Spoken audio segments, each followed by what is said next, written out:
The skies over Elsera were calm, but in the deep dark of space, something terrible was coming. A rogue Xerexian warlord named Varnica, cruel leader who had escaped the end of the war, was bringing a stolen fleet toward Elsera. His goal: destroy Queen Lyraea and take the throne. From his warship, Varnak watched the stars move past his window. "The queen is weak now," he growled. "She fights with humans and welcomes traitors into her palace. She will fall." Inside the Crystal Palace, Lyraea stood in the war room. Around her, generals moved fast, alarms flashed, and defense systems were charging.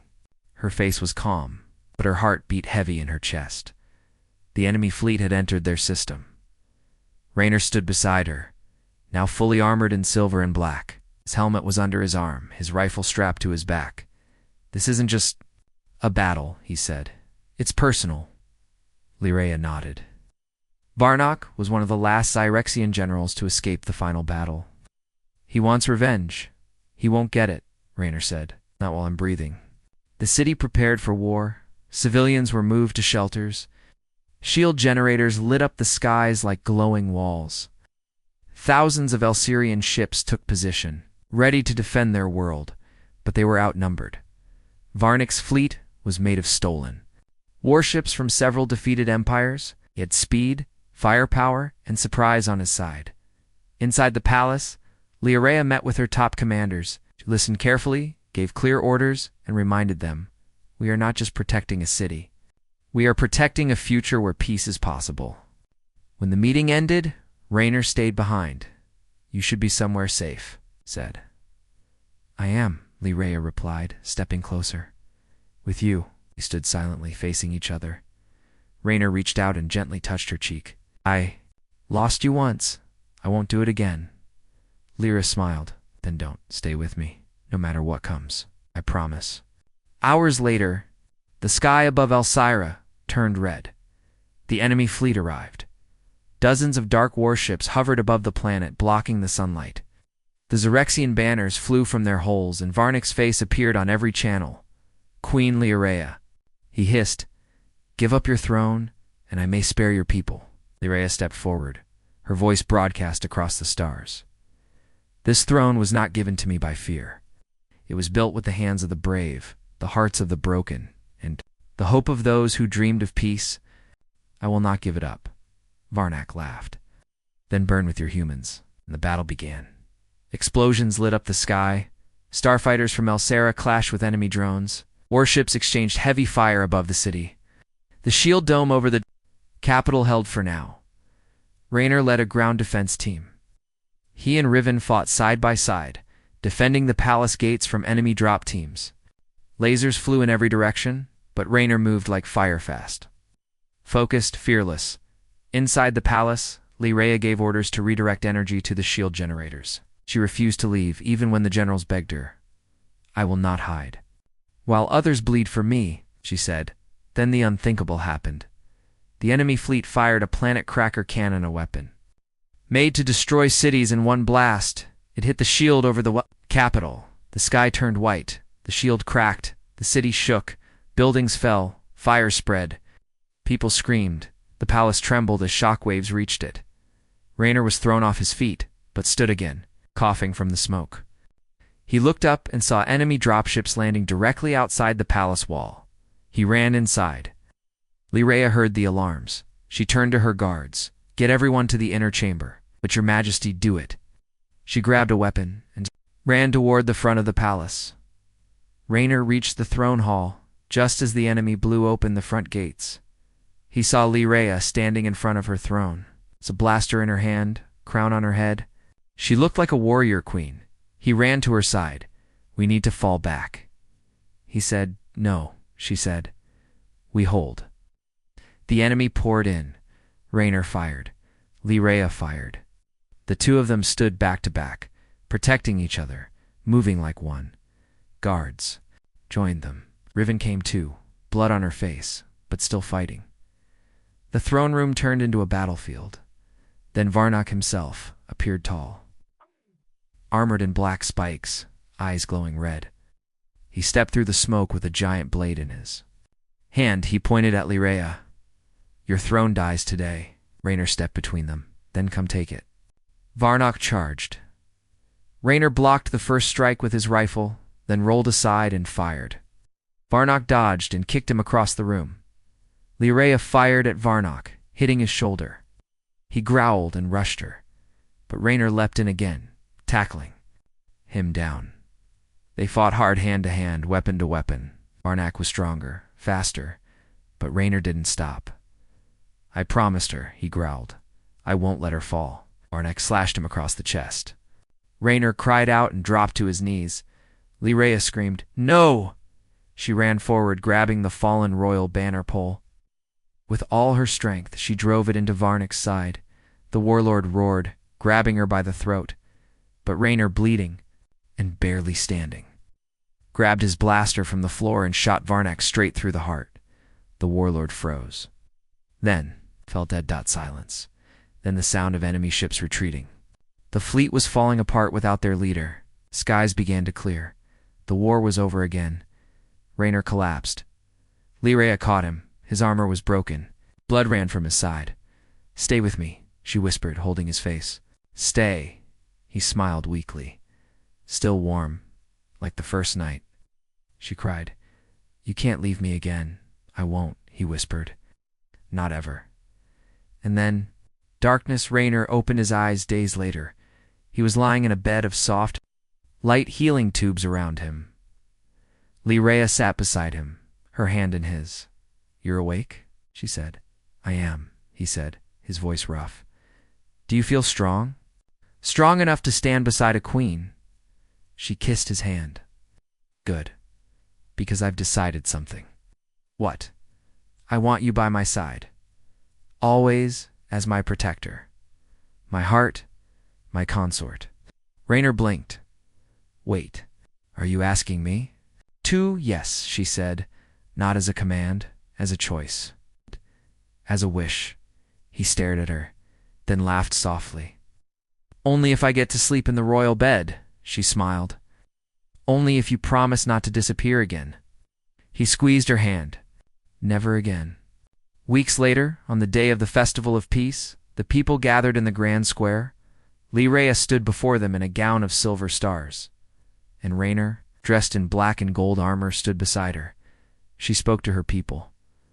"This man once disappeared after saving me. Now he stands here not just as a warrior but as my partner, my love, my shield." The people cheered. Rayner looked out over the crowd, then at her. "I don't belong on a throne," he said quietly. "You belong." "With me," she replied, and together they stepped into the light side by side. The queen and her human no longer lost, no longer apart. The planet of Illyria was burning. Smoke rose high into the sky, and the once beautiful city of Crystallis lay in ruins. Its shining towers, made of crystal and light, were now cracked and broken.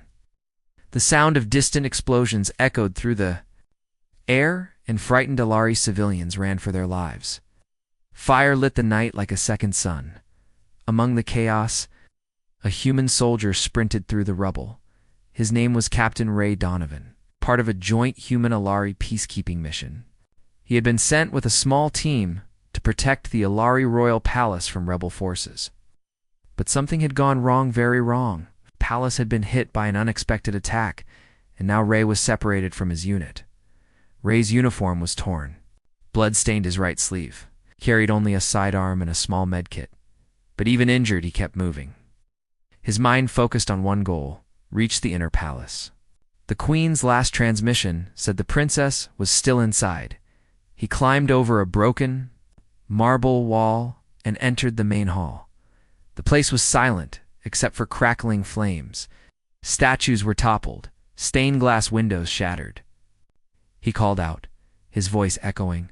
A soft sound answered barely a whisper. A groan. Ray turned toward a large fallen pillar. He moved quickly, pushing debris aside with his good arm. Underneath, he found her. The Alari princess. She was lying there, half-conscious, one leg trapped beneath stone.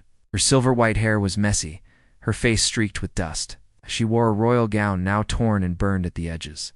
Her glowing violet eyes opened slowly and focused on him. You. Human, she whispered. Yes, Captain Ray Donovan. I'm here to help, she gave a weak nod. My leg. I cannot move. Ray dropped to his knees beside her. Hold on. I'll get you out. It took everything he had.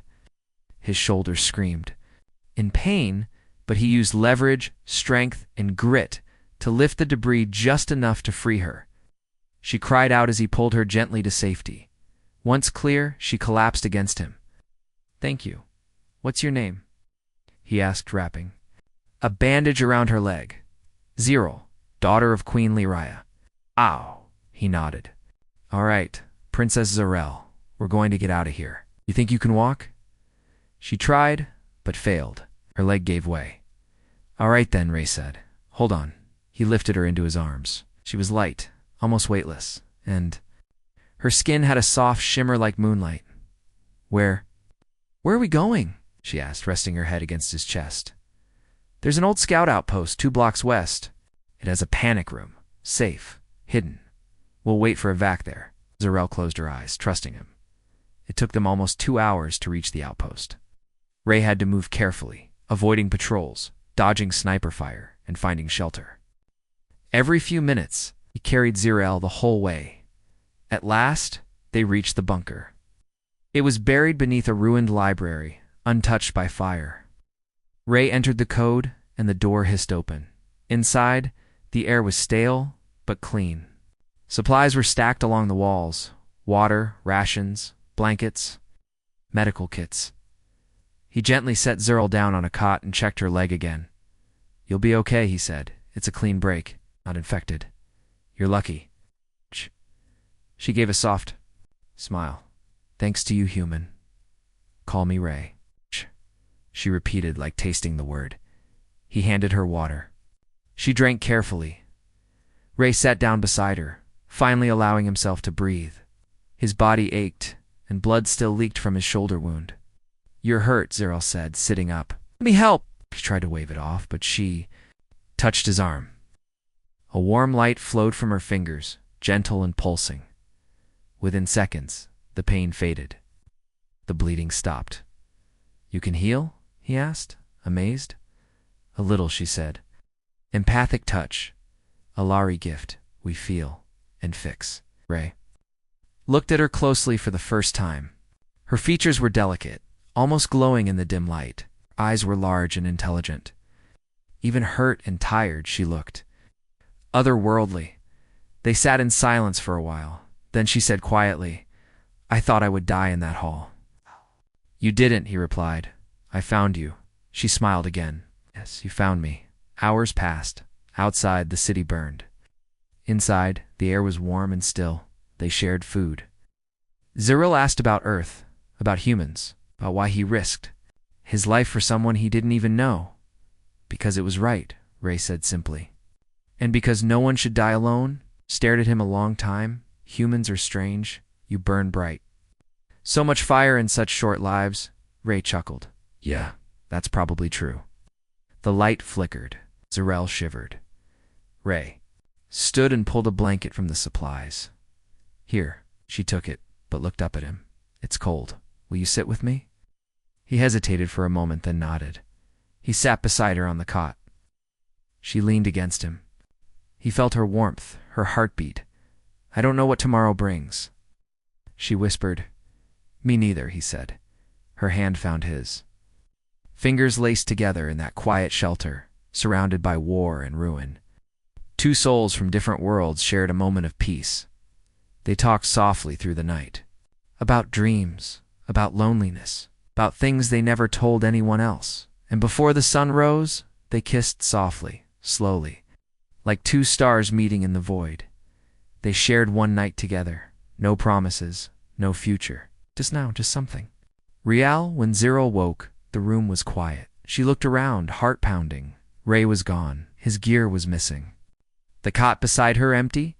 She limped to the door, opened it, and found only a note stuck to the inside wall. Thank you for the stars. I'm needed elsewhere. Live well, princess.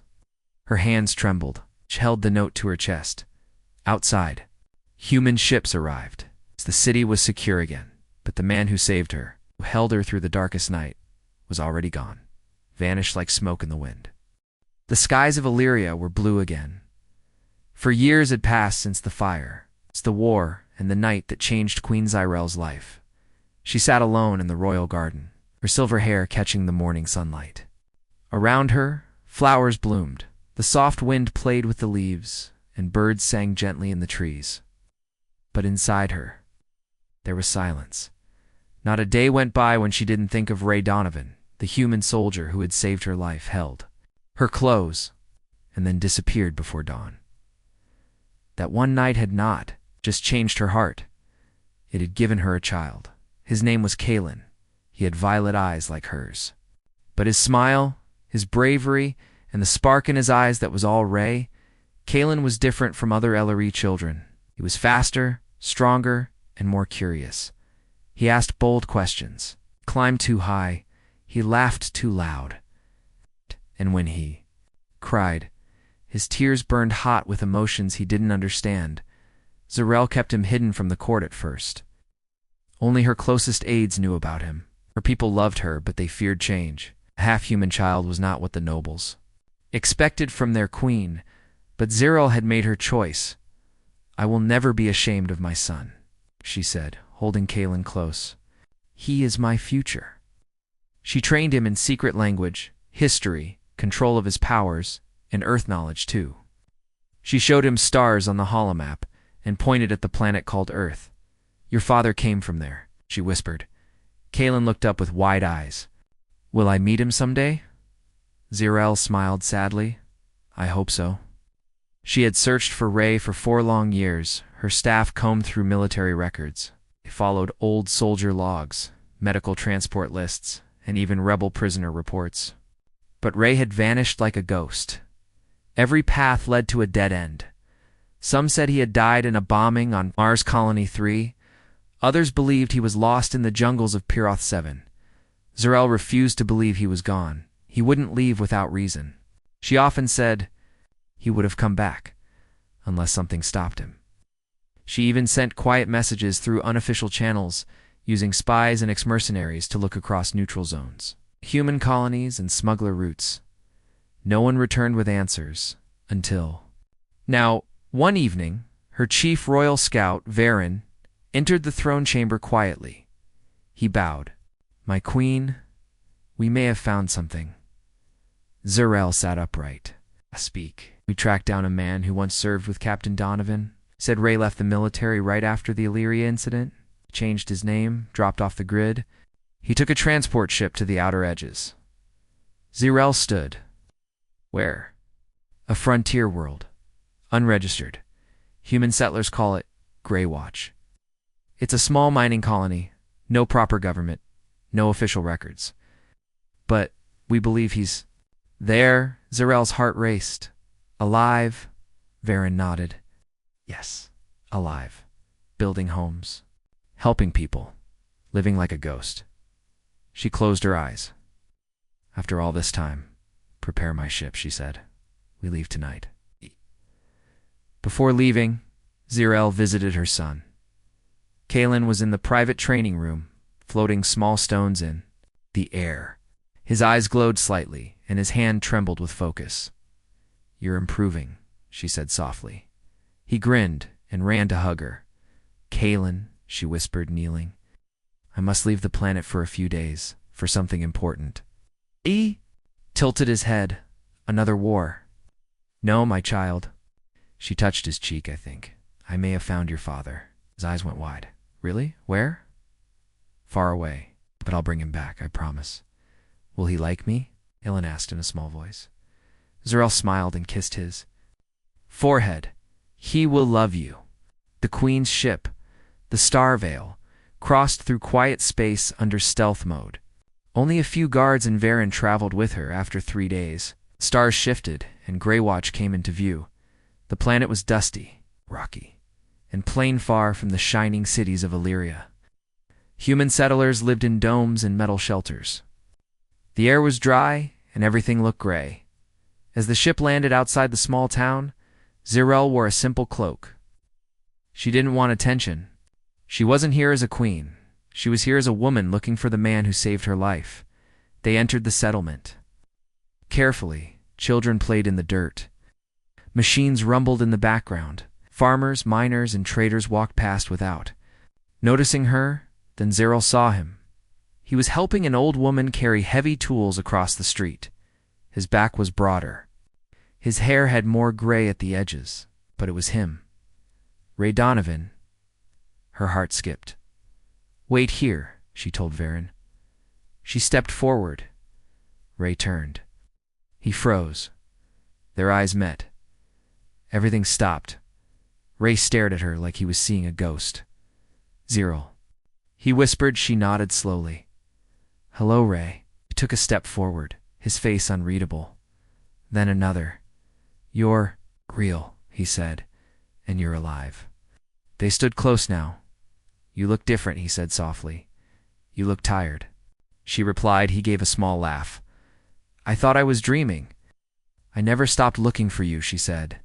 "Not once." Ray looked away. "I didn't think you wanted to. I left. I thought you'd be safer without me." Zeril frowned. "You never gave me the chance to decide." "I left a note," he said weakly. "You gave me one night and disappeared. I had nothing but that memory, Ray." Yeah. He looked at her full of guilt. "I was ordered off-world. No time. I tried to come back later, but security was too tight. Then the military wiped my records. You could have found a way." "I thought you moved on," he said. "I didn't think I mattered." She stepped closer. "You mattered more than you ever knew." Ray's eyes softened. "Why now? Why, after all this time?" Zeril took a deep breath. "Because you left something behind." Ray blinked. "What? A son?" The words hit like thunder. Ray staggered. "Back! What? You have a son, Ray. His name is Kalen." "He's 4 now." Ray shook his head slowly. "I had no idea. He's strong, kind, like you. But the nobles don't accept him fully. I've protected him, but he needs to know where he came from." Ray sat down on a crate, stunned. "A son," he whispered. "Yes," she said. "And he wants to meet you." He looked up. "Do you still want me to?" Zeril's voice trembled. "I wouldn't be here if I didn't." Silence hung between them. Then Ray nodded. "All right, take me home." The royal city of Crystallis was alive once again. Its towers stood tall. Lights glowed across bridges of crystal and steel. The people walked with pride, and peace had returned after years of fear. But in the shadows, danger waited, and in the heart of the city, Kalen, the half-human son of Queen Zeril, waited for the man he had only seen in holograms and old files. The man who had once saved a princess and vanished. It had been 4 days since Ray Donovan stepped back into Illyrian soil. He stood near the edge of the royal landing platform, wearing fresh clothes, not soldier gear, but a simple outfit given by Zeril's staff. His eyes searched the palace surroundings, amazed at how much had changed, and how much had stayed the same. Zeril stood beside him, watching his expression. "It feels like a different world now, doesn't it?" Ray gave a small smile. "It feels like a dream." They walked down the hall together in silence. Every step felt heavier as the moment drew near. Zeril stopped in front of a silver door. She took a breath. "He's waiting inside." Ray swallowed. "Does he know who I am?" "I told him everything. He's ready." Ray nodded. The door opened. Inside, the room was filled with soft lights and stars projected across the ceiling. Maps of galaxies floated mid-air. In the center sat a small Boino, more than 4 floating a crystal above his palm with focused eyes. Ray froze. The boy looked up. His violet eyes shone, filled with curiosity, and something deeper. Kalen stood. There was silence. Then, "Are you my father?" Ray's voice cracked. "Yes, I am." Kalen stepped forward slowly. He stared hard at Ray's face, like trying to match the stories with reality. "You're taller than I imagined." Ray laughed. "And you're braver than I imagined." Kellen's face broke into a smile, and he ran into Ray's arms. Zeril turned away, tears in her eyes. For the next few days, Ray stayed in the palace, under light protection. News of his arrival hadn't spread beyond the royal circle. Zarel wanted him to adjust first and meet his son without. Politics in the way. Ray and Kaelin were inseparable. They walked in the garden. Ray told him Earth stories of oceans, birds, and motorcycles. Kalan showed him his growing abilities. He could feel emotions, lift small objects, and even sense danger before it came. He's gifted, Ziril said one night as they watched. Kaelin sleep more than I expected, but he also carries a heavy burden. Ray nodded. Because of who he is, because of who others think he should be. In the royal council chamber, dark discussions were taking place. Not everyone was pleased to hear about Ray's return. Not everyone wanted a half-human child to become the future king. A noble named Sire Valter, head of one of the oldest Alari bloodlines, spoke with poison in his voice. The child is not of pure blood. He does not belong on the throne. Ziril's advisor, Varin, stepped forward. He is the queen's heir and the queen's choice. That is law. Law can change, Valter said coldly. The people do not trust a mixed blood to lead us. They will once they know him. Or we make sure they never do.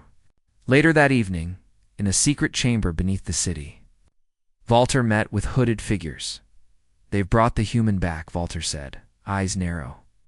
They want to unite our kind with Earth's chaos. We must act.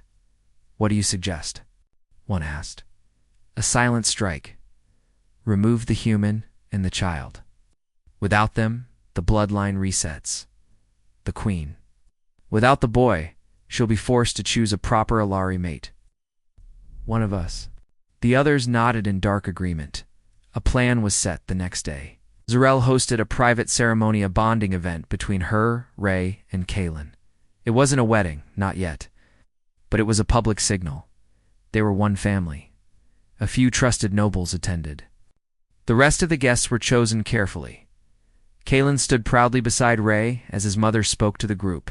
We were born of different stars, she said. But we are joined by something stronger. Hope, love, and unity. Ray placed a hand on Kellen's shoulder. Kellen's smile lit up the whole hall. But in the rafters above, danger crept in. A cloaked figure aimed a silent weapon toward the boy. Kellen's eyes widened suddenly, turned sharply just in time. Down, he shouted. Ray grabbed him and rolled just as the weapon fired.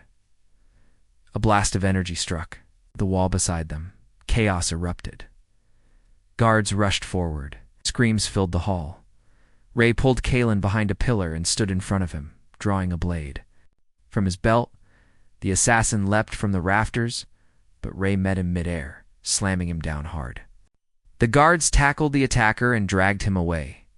Ziril ran to them, heart pounding. Are you hurt? Ray shook his head. We're fine. Thanks to him, Kaelin looked at his hands. I felt it coming. Ziril nodded. Your gift saved us, the nobles whispered. Rumors spread, but so did something else, respect. Later that night, after the palace was secured, Ziril met with her guards. That was not a random strike, she said. This was planned, Aaron agreed. The attacker refused to speak, took his own life in the holding cell. Find out who sent him, she said, before they try again. In Kellen's room, Ray sat with his son. You were brave today, he said. Kaelin looked down. I was scared. That's okay.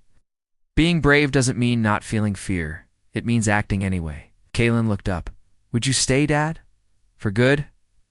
Ray paused. If your mother lets me, I'll never leave again. Kaelin smiled. I want to be strong like you. Ray placed a hand on his son's chest. You already are. Outside the palace walls, whispers of change moved through the city. Some citizens were unsure of a human living among them. Others, especially the younger Alari, were curious, some even excited. One young Alari woman said on the street, he saved our queen once. And today, he saved the child. Maybe it's time for something new. But Valter's faction wasn't finished. Plans were forming. The next attack would not be so simple. Inside the palace, Ziril and Ray stood on the balcony. Below them, the lights of Crystallis sparkled. You know they will come again, Zarel said quietly. I know, Ray replied, and I'll be ready. She turned to him. You didn't have to stay, but you did. Ray met her gaze. I made the mistake of leaving once. I won't do it again. She stepped closer, their fingers brushing. The people will need to see us united, not just as a family, but as leaders. Ray nodded, and let's give them something real.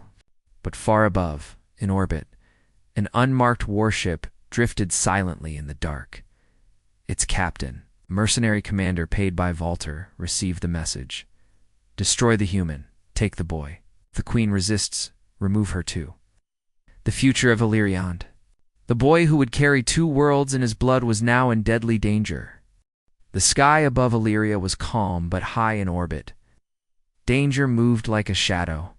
A dark warship hidden from scanners floated above the planet. Its captain, a cold and silent mercenary, read the final message from his employer, Sir Valter. Eliminate the human. Take the child. If the queen resists, she dies too. The mission was clear. The war drums had started, down below. The palace. Ray Donovan stood at the edge of the royal training field. His eyes followed Kalen, who ran across the field laughing, a wooden practice staff in his hand. Kalen dodged, rolled, and flipped, just like Ray had taught him. He's learning fast, Ray said, impressed. Queen Zarel stood beside him. He wants to be like you. Ray smiled. He already is. Just smarter. Zarel turned serious. I've seen the court's faces. After the attack last week, some fear him. Others admire him, but not all are silent. Valter is stirring something ugly. Ray nodded. He won't stop. It's planning. Something bigger. Zarel placed her hand gently on Ray's arm. Wait. Then we must be ready. That night in the palace war room, Zarel met with her loyal guards and advisors, Varen. Her head of security stepped forward. The mercenary ship is confirmed. It's parked beyond Moon Range, silent and cloaked. We tracked energy patterns. Zarel frowned. Whose command? Varen hesitated. The payment came through a false company. But the trail leads back to Valter's family estate. Then he's declared war, Ray said. No, Zarel corrected, not openly. Wants to kill, quietly, assassinate us, kidnap Kalen? Force me to step down? Ray clenched his fists. Can't wait for them to strike. Zarel nodded. We won't. Tomorrow, we act. The next morning, the royal family held a public event. Kalen would visit the Hall of Stars, a symbol of Alari unity. News crews were invited. Crowds gathered. It was the perfect stage. The queen wore ceremonial armor. Ray wore a long coat, weapons hidden underneath. Kalan walked between them, looking proud, unaware that danger was close. As they entered the great hall, Varen's voice came through Ray's multiple life signatures. Moving toward the hall, armed, hostile. Ray moved fast. We're surrounded. Guard the queen and Kalen.